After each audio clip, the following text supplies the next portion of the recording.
Graça e paz aos amados. Amém. Agradeço a Deus por essa rica oportunidade, né? As horas já se avançam. Uma boa tarde para todos. Espero que estejam todos bem. E vamos abrir as escrituras. Você que tem sua Bíblia. Senão você apenas escuta, né? Ouve o texto.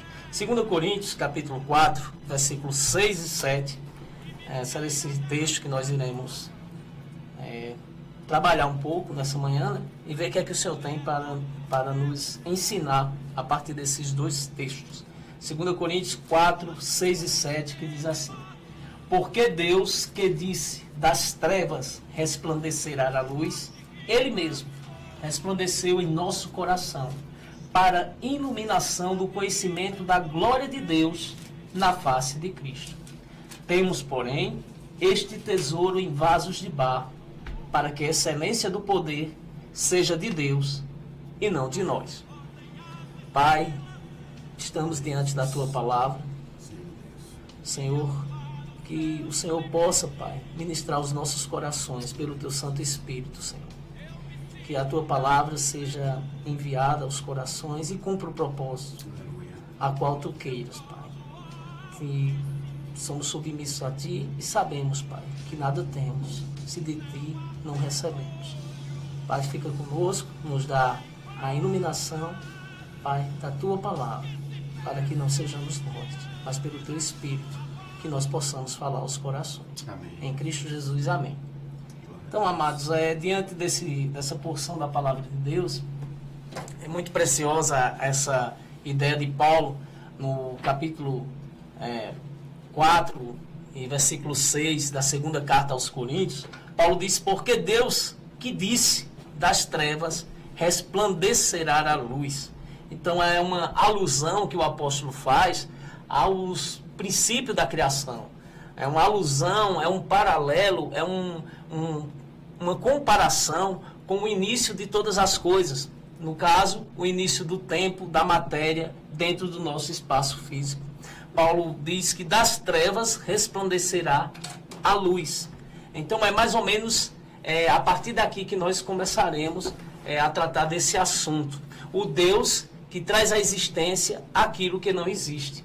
O Deus que faz vir à existência a partir da expressão ex nihilo, que é trazer à existência o que não havia, o que não existia, e daí é que todas as coisas começam a surgir, começam a entrar na história, a matéria começa a vir para o tempo e o espaço físico. Quando ele diz, das trevas resplandecerá a luz, né? Então tudo que existe, inclusive a luz, veio a existir porque Deus disse haja. Sem haver essa autorização, essa ordem de Deus, nada do que existe poderia existir. Né? O Todo-Poderoso trouxe à existência, pois é impossível que qualquer coisa criada, seja trevas ou luz ou qualquer outra coisa, mesmo que seja visível ou invisível, possa entrar no tempo e no espaço sem a sua autorização. Qualquer coisa que você vê na Terra, qualquer coisa que passou a existir lá do princípio, foi porque Deus autorizou a sua existência. É o Deus que traz à existência o que ora não havia. A química, que é uma ciência, ela até cria, mas ela cria a partir da matéria, a partir de coisas já feitas, coisas concretas, coisas existentes. Eu estou falando de um Deus, desse design inteligente, que cria todas as coisas orquestradas a partir do nada. E o único que pode, tem o poder para fazer essas coisas, para fazer isso, para realizar essa proeza, essa maravilha, é o nosso Deus, que é o único Criador. Né? Então ele, só a partir da sua autorização, é que as coisas passam a ocupar o tempo físico, da matéria e do espaço. Deus foi quem ordenou ao que não existia para nós, que viesse a conviver na nossa limitação de tempo e espaço. Aí eu faço uma pergunta: será que houve algum ponto na eternidade onde alguma coisa nunca existiu para Deus? Será que houve? Em algum ponto da eternidade, quando Deus estava lá autoexistente, ele autoexistente, ele mesmo se preenche, ele mesmo se completa em si próprio, ele mesmo se realiza no seu próprio ser. Será que para Deus, em algum momento da eternidade, alguma coisa nunca existiu? E a resposta é, obviamente, que não. Porque sendo Deus a origem de tudo, tudo que existe sempre existiu nele. Sempre existiu nele. Tudo que existiu sempre esteve na mente de Deus. Deus não é temporal, ele é atemporal. É um Deus que é fora do tempo, é um Deus que é imaterial, é um Deus que é transcendente, mas porém também imanente. É o Deus que vem habitar conosco, que a palavra lá no verbo é tabernacular. Deus tabernaculou conosco na encarnação do seu Filho. Né? Nós iremos ver isso no decorrer da nossa palavra. Né? Então esse Deus, para ele, tudo sempre existiu. Sempre esteve no seu projeto. Deus não foi se adaptando ao tempo. Deus não é um Deus que porque ele viu que era bom, então assim ele fez. Não, todo o projeto já estava traçado da criação e também de todos os seres humanos que fazem parte dessa criação. Deus já havia traçado todo esse projeto. Então, o que é, já foi. E o que há de ser, também já foi. É o que diz Eclesiastes. Então, para Deus, não existe nenhuma novidade. É aquela frase que diz, Deus não se decepcionou com você. Porque ele nunca criou expectativa a seu respeito. Deus não é um Deus que cria expectativa sobre algo. Deus não é um Deus que se surpreende com algo que venha acontecer dentro da existência. Todas as coisas estão nuas e patentes, todas as coisas já foram pré-ordenadas para elas seguirem um curso ao qual Deus determinou dos tempos eternos, desde a sua eternidade. Tudo que existe sempre existiu no próprio Deus. Pois ele, Deus, é a causa de todas as coisas, inclusive da nossa salvação. Deus é a causa, ou seja, a partir de Deus é que todas as coisas acontecem. Não pode existir nada fora de Deus.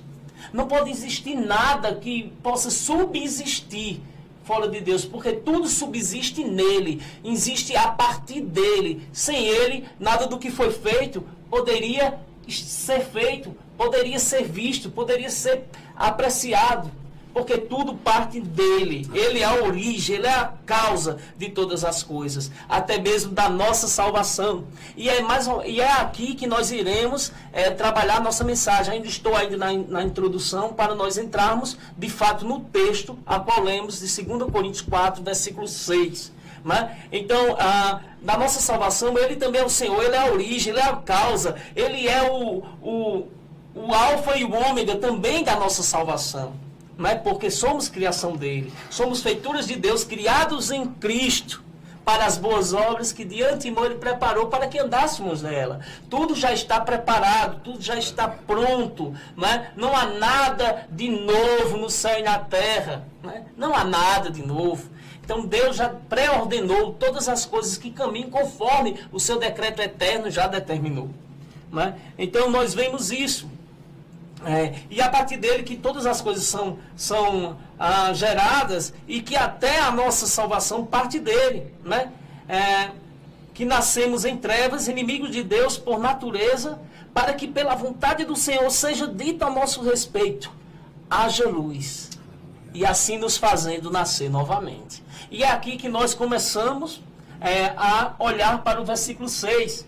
Porque ele diz na sua primeira frase, porque Deus que disse, das trevas resplandecerá a luz. Então é esse paralelo que o apóstolo faz da criação com o novo nascimento. A criação onde a terra, no princípio, criou Deus os céus e a terra. A fala da criação, qual era esse princípio? Esse princípio é o princípio para nós, mas não para Deus. Porque para Deus não há princípio, porque ele é de eternidade a eternidade. É um Deus que nunca começou, é um Deus que não tem meio, é um Deus que nunca terá fim. Ele é autossuficiente. Ele em si só se basta. Ele não precisa de nada que é criado. Ele não depende da adoração de homem. Ele não depende da sua criação. É um Deus que ele é autossuficiente. Então ele diz a sua palavra que no capítulo 1, versículo 1 de Gênesis, que no princípio, e esse princípio é o princípio da nossa vida, é o princípio da nossa existência, é um princípio das coisas criadas, é o princípio da matéria ocupando o tempo e o espaço, é o princípio das coisas tangíveis, concretas, apalpáveis, né? Esse é o princípio que Deus fala. Então, no princípio, criou Deus os céus e a terra. Deus traz à existência no princípio aquilo que não havia. A terra, porém, estava sem forma e vazia. Era uma terra que não tinha forma, era informe. Ela não tinha aí os contornos, ela não tinha uma forma definida e ela estava vazia. Mas há um detalhe interessante, irmão Fabiano, irmão Marconi e queridos ouvintes. Havia trevas sobre a face do abismo. Ele criou céus e terras. A terra era sem forma e vazia. Mas dentro desses céus e terra que ele criou, havia trevas. Deus criou a terra com trevas. Aí você me pergunta, e a trevas para Deus é alguma coisa? Não, trevas e luz, Salmo 139 diz que para ele é a mesma coisa. Eu estou falando de um Deus autoexistente, autossuficiente, que não se surpreende com nada, que é o Todo-Poderoso, o que cria tudo a partir do nada. Para ele, trevas não podem afetá-lo. A luz também não pode ofuscá-lo. Porque ele é além de toda a sua criação. Não é? E não foi por causa de mim, por causa de você, por causa do homem que ele cria as coisas. É apesar de nós que ele cria. Mesmo diante da nossa limitação, fragilidade, pecaminosidade, Deus cria todas as coisas. Porque assim ele o quis. Não é para dar satisfação a nenhum ser humano. Porque há uma ideia que é como Deus existisse, como não que Deus não existe, Deus é. Deus não existe, Deus é. O que existe é só o que é criado. Não é? É como Deus, ele trouxe a existência para dar uma satisfação ao homem. Não é isso. Deus não tem satisfação a dar a ninguém. E aqui diz o texto que a terra havia trevas. Já havia trevas sobre a face do abismo.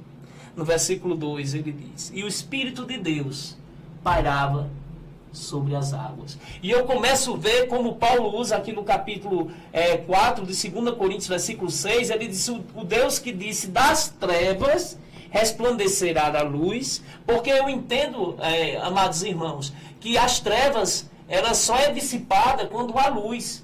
A luz não ilumina a luz. A luz dissipa as trevas. As trevas, vamos dizer que é a ausência da luz, não é? Vamos dizer, porque quando a luz chega, a treva tem que ir embora. A treva é dissipada. Então já havia trevas. Então para se criar a luz, o cenário tinha que ser escuro, obscuro, trevoso. Tinha que ser um cenário de obscuridade para que a luz fosse criada. E Deus, na sua sabedoria, da sua inteligência, ele disse que criou os céus e a terra, porém, estava sem forma e vazia, mas havia trevas. Havia trevas já. Porque a luz, para ser criada, ela tinha que dissipar essa treva. Como é que eu ia saber que a luz foi criada? Porque luz não ilumina luz. Luz ilumina treva. Não é?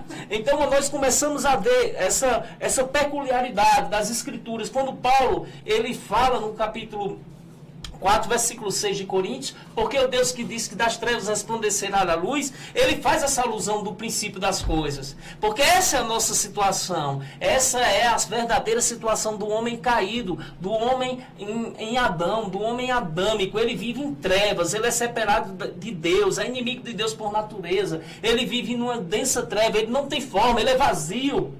Então, por isso que Paulo faz essa menção. É igual ao início da criação. E um homem sem Deus, ele é uma terra sem forma. Ele é uma terra vazia, mas que tem trevas. Igualmente a criação. Há trevas. Há trevas nesse homem. E essa treva precisa ser dissipada, não porque esse homem queira, ou por qualquer ação desse homem. Essa treva é dissipada somente por uma ação. Se Deus disser, haja. Deus tem que dizer, haja luz. Para que essa treva do homem, como foi lá no início, que essa treva foi dissipada com haja luz, versículo 3 de 1 de Gênesis, capítulo 1 de Gênesis, versículo 3 diz, e disse Deus, haja luz e houve luz. Por que houve luz? Porque Deus disse que era para haver luz. Então, se Deus disser a respeito de alguém, por mais distante dele que esteja, por mais que seja caótico o cenário, obscuro, um cenário de treva, que você olha e não vê luz nenhuma, mas se Deus disser a respeito desse camarada, haja luz, vai haver luz. Aleluia. Como lá no princípio. Vai haver luz. A luz vai raiar nessa pessoa. A luz vai brilhar, vai iluminar esse coração obscuro. Não tenha dúvida disso. Só pelo simples fato. Porque Deus disse. Haja luz. Só por esse fato. Então, nós vemos esse paralelo que Paulo faz entre o capítulo, a primeira frase do capítulo 4, versículo 6 de 2 Coríntios, falando que porque Deus que disse das trevas resplandecerá a luz, Ele mesmo resplandeceu em nosso coração. Das trevas resplandecerá a luz, né? Porque Ele quem disse. E nós vemos que essa era a situação do homem, como a terra no início. E é interessante que ele diz, né? Que no princípio criou Deus os céus e a terra. Porém, né, a terra estava sem forma e vazia. Havia trevas na face do abismo. O Espírito de Deus pairava sobre a água, né?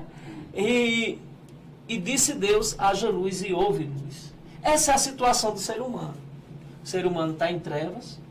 O Espírito de Deus é o Consolador que Jesus enviou da parte do Pai. 7,39 de João, ele diz, se eu não for, o Consolador não veio. Ele disse, o Espírito Santo ainda não tinha sido dado, porque Jesus ainda não havia sido glorificado. Mas quando Jesus é entronizado no céu, quando Jesus é assunto, o Consolador veio. Lá em Atos dos Apóstolos a gente vê isso, cumprindo a profecia de Joel 2,28, né? Nos últimos dias derramarei meu Espírito. Então o Espírito vem agora sobre toda a carne. E agora esse Espírito, ele está aí para convencer o homem. Qual é o papel do Espírito? Ele tem dois papéis. Um é convencer o homem do pecado, da justiça e do juízo. E o outro é condicionar, levar, conduzir esse homem a toda a verdade. Esses são os dois papéis. Então é notório quando eu vejo o Espírito Santo ativo na vida de uma pessoa. É uma pessoa que tem como prioridade ela se desviar do pecado, ela entender a justiça de Deus, né? E o juízo de Deus. Que ela não vai passar pelo juízo, porque o príncipe do mundo já é julgado. Esse é o juízo. Ela não passa pelo juízo, ela recebe a herança.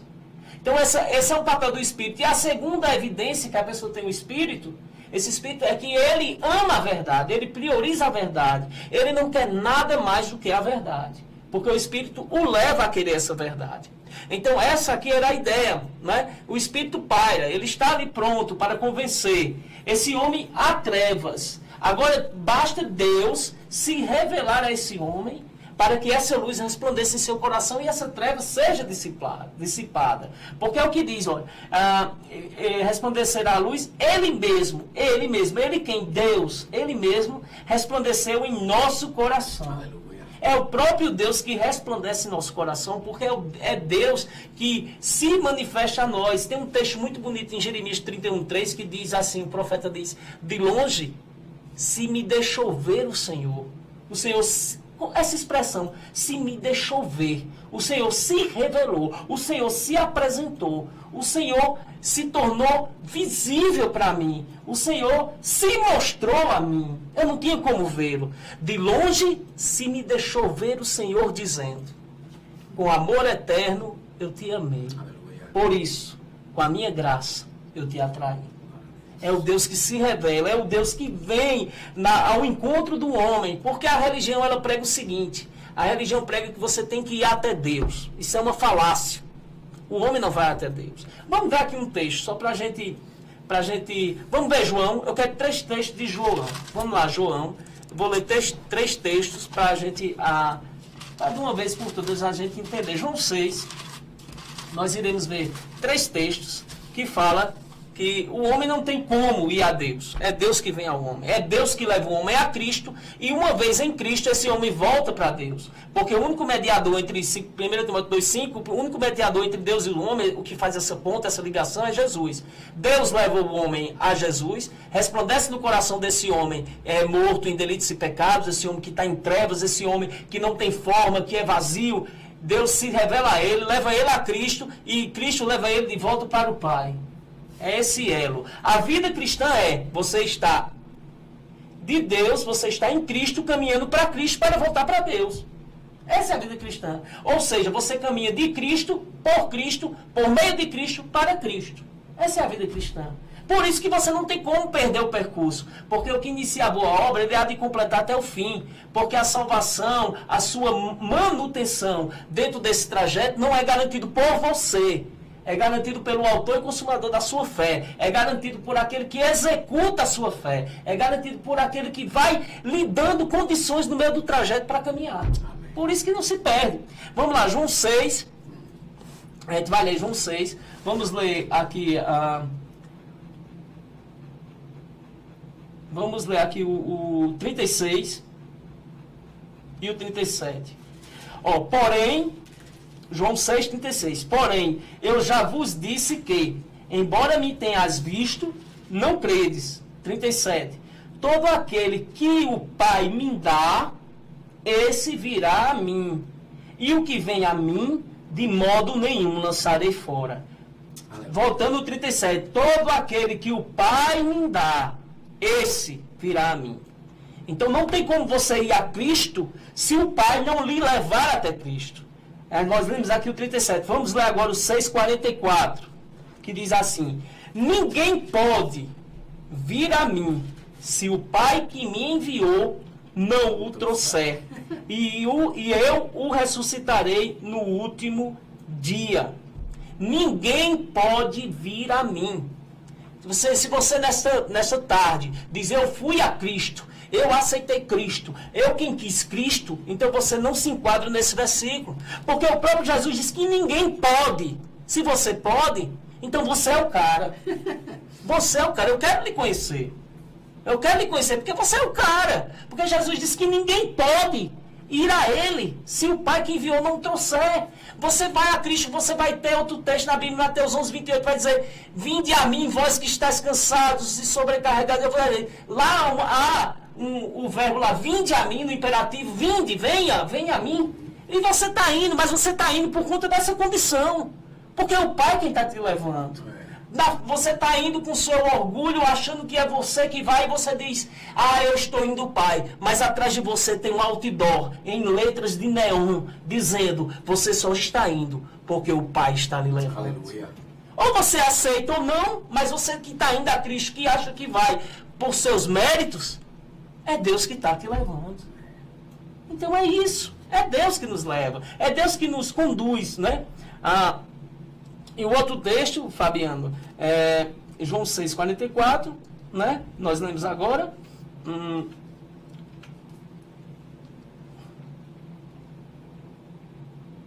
Justamente. E esse aqui, o 65. E prosseguiu: por causa disto é que vos tenho dito. João 6,65. Nós lemos o 36, João 6, 36, 37, 44 e agora o 65. E prosseguiu: por causa disto é que vos tenho dito, ninguém poderá vir a mim, se pelo Pai não lhe for concedido. Eu tenho dois textos. Ninguém pode vir a mim se o Pai que me enviou não trouxer, e ninguém pode vir a mim se não for concedido pelo Pai. Então isso é graça. É Deus nos conceder essa luz, é Deus resplandecer em nossos corações, como nós acabamos de ler no texto, na segunda frase do versículo 6 do capítulo 4 de 2 Coríntios, que diz: o mesmo Deus, Ele mesmo, resplandeceu em nosso coração. É esse Deus que resplandece no nosso coração através dessa obra maravilhosa. E essa profecia, Fabiano Marconi e amados ouvintes, já estava escrita lá no Velho Testamento, que essa luz ia brilhar. Toda a Bíblia ela vem apontando para esse fato que essa luz ia dissipar as trevas, esse Cristo que ia ser a luz do mundo. E eu faço aqui a ressalva no capítulo 9 de Isaías, né? Capítulo 9, versículo 1, ele diz, 1 e 2, ele diz: mas para a terra que estava aflita, não continuará a obscuridade. Deus, nos primeiros tempos, tornou desprezível a terra de Zebulon e terra de Naftali. Mas, nos últimos dias, tornará glorioso o caminho do mar, além do Jordão, a Galiléia dos gentios. O povo que andava em trevas viu grande luz, e aos que viviam na região da sombra da morte, resplandeceu-lhe a luz. Em algumas versões dizia: a luz raiou.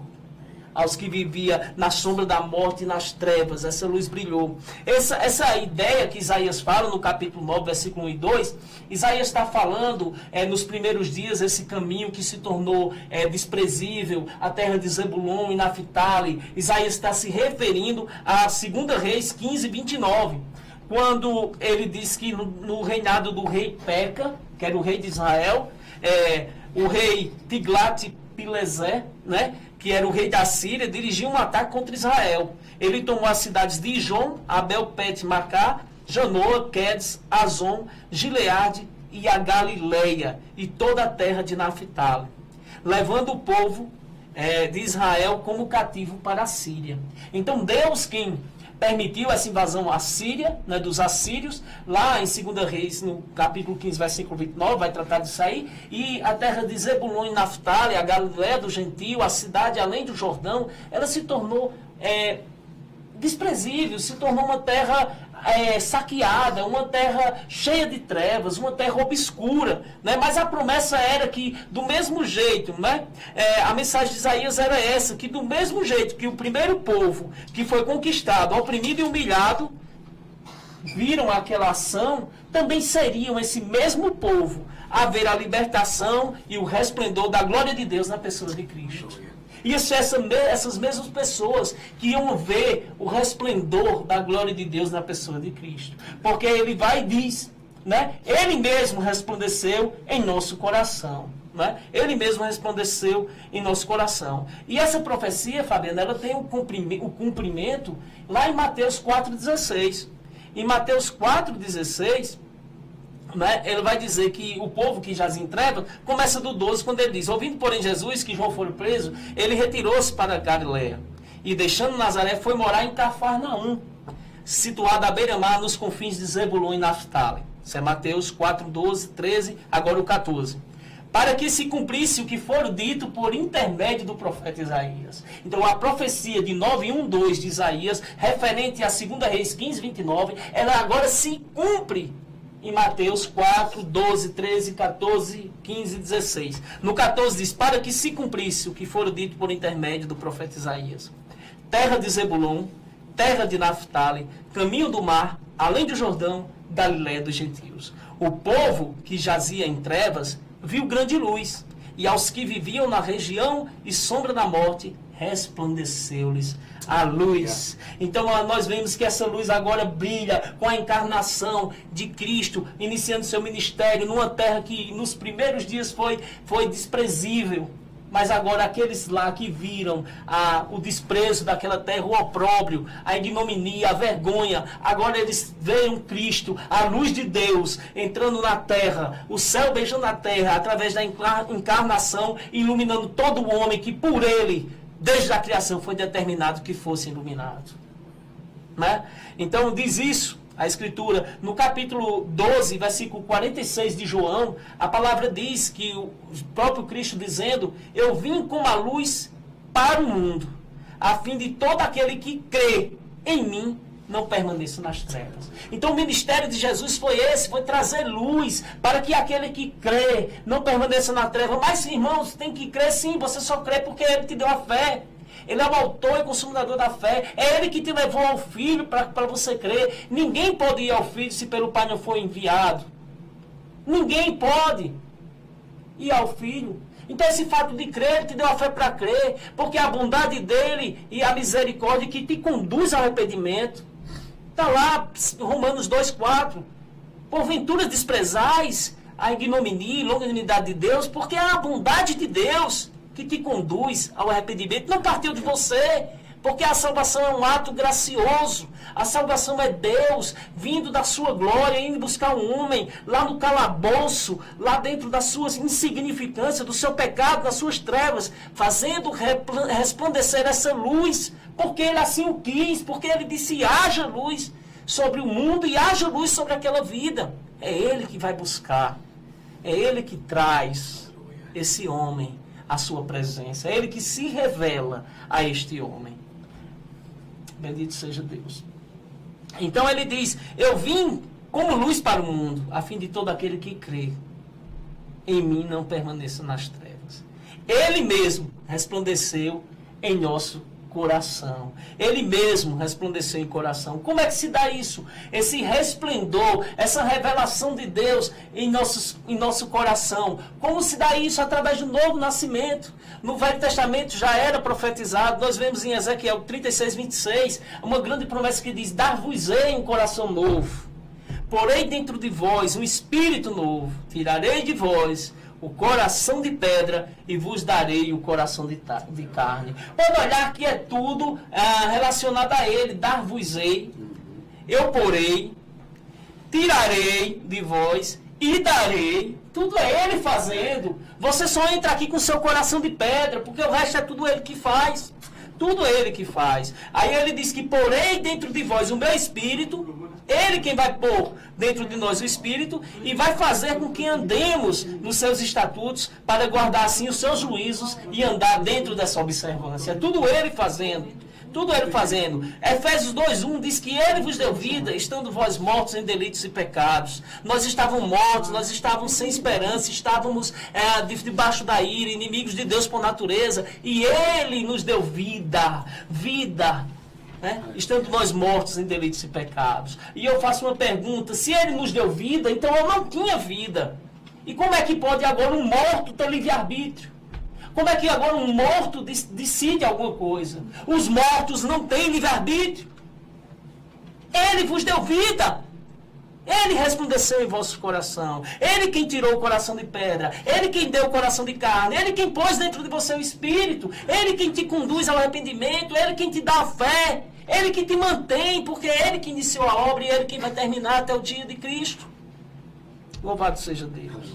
E tudo isso com um propósito: de uma vez iluminados por Deus, tenhamos o conhecimento da sua própria glória. O propósito de tudo isso que Paulo fala no versículo 6 é que, iluminados por Deus, nós conhecemos a sua glória.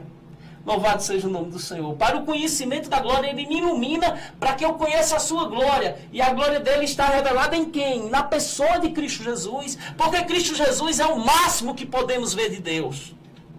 É o máximo que podemos ver de Deus. Ninguém vai ver Deus. Você vai ver Cristo como Ele é. O que João diz: filhinhos, ainda não se revelou o que havemos de ser. Mas quando Ele se revelar, nós o veremos como Ele é. Louvado seja o nome do Senhor. Glória a Deus. Então, irmãos, eu vou ficar por aqui.